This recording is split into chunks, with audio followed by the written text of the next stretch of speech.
Hi guys. आज हम बात करने वाले हैं 1518 में आए डांसिंग प्लेग के बारे में। ये शुरू हुआ था जुलाई 1518 से, जब स्ट्रासबर्ग, जो कि फ्रांस में है, वहाँ की एक मूल निवासी जिनका नाम फ्राउ ट्रोफिया था, वह सड़क पर जाकर डांस करने लगी। शुरुआत में सभी लोग उन्हें देखकर हंस रहे थे और उनका मजाक उड़ा रहे थे, पर वह नहीं रुकी। वह पूरा दिन नाच रही थी जब तक कि वह बेहोश न हो गई। जब दूसरा दिन हुआ तब वह फिर जाकर नाचने लगी।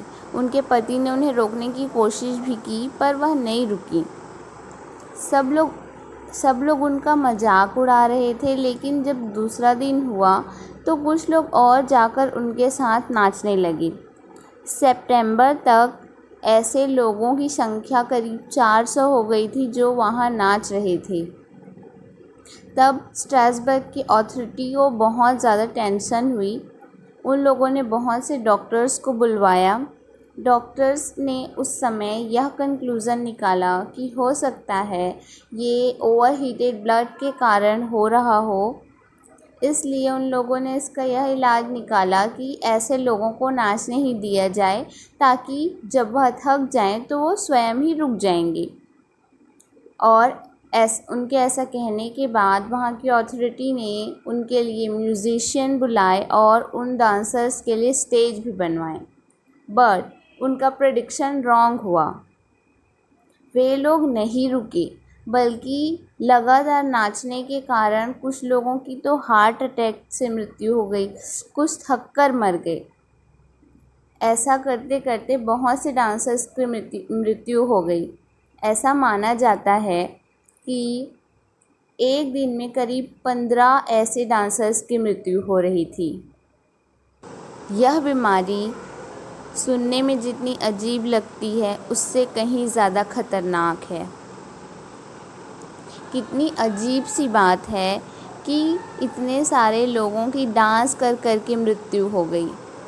सभी को तो डांस करना बहुत अच्छा लगता है, सब उसे एंजॉय करते हैं, पर ये कैसे हुआ?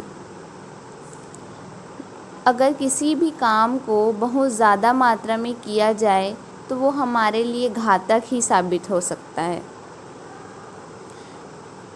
इस बीमारी के बाद बहुत से साइंटिस्ट ने इस बीमारी के लिए बहुत से थ्योरीज़ दिए। तो चलिए उनमें से कुछ थ्योरीज़ के बारे में बात करते हैं। पहला थ्योरी ये कहता है कि हो सकता है उन लोगों ने टॉक्सिक फंगस, जो कि राई के पौधों में पाया जाता है, जो एर्गोट डिजीज़ कॉज करता है, उससे कॉन्टेमिनेटेड ब्रेड का सेवन किया हो, जिसके कारण उन्हें कन्वल्जन्स यानी ऐंठन, शरीर में ऐंठन हो रहा हो। दूसरा थ्योरी ये कहता है कि हो सकता है उन्हें मास हिस्टीरिया या मास साइकोजेनिक डिसऑर्डर हो गया हो। इस बीमारी का नाम है इस बीमारी यह एक मेंटल इलनेस है, मानसिक बीमारी है। इस बीमारी में किसी एक इंसान को देखकर दूसरा इंसान भी उसी बीमारी से ग्रसित हो जाता है। इसे मास हिस्टीरिया या मास साइकोजेनिक डिसऑर्डर कहते हैं। इस बीमारी पे तीसरी थ्योरी है सुपरनैचुरल पावर को लेके। उनका मानना ये था कि हो सकता है ये भूत प्रेत के साए के कारण हो रहा हो। उसके बाद उन डांसर्स को चर्च भी लेके गया, जहाँ उन लोगों से प्रेयर कराया गया।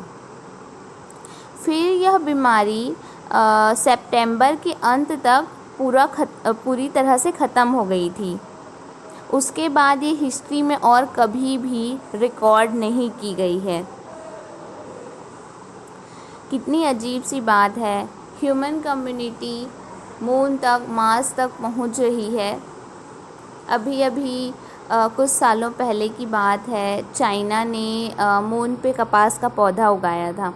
हालांकि वह कुछ दिनों में मर गया, लेकिन जब खुद के ब्रेन को एनालाइज करने की बात आती है तो वहाँ ह्यूमंस भी थक जाते हैं। मेरा यह मानना है कि हमें अपने हिस्ट्री को भी एनालाइज़ करते रहना चाहिए, क्योंकि हम अपने हिस्ट्री से ही अपने प्रेजेंट को, अपने फ्यूचर को और अच्छा बना सकते हैं, अपने हिस्ट्री को पढ़कर, उसके बारे में जानकर। उम्मीद करती हूँ कि आपको ये वीडियो इंटरेस्टिंग लगी होगी। Thank you.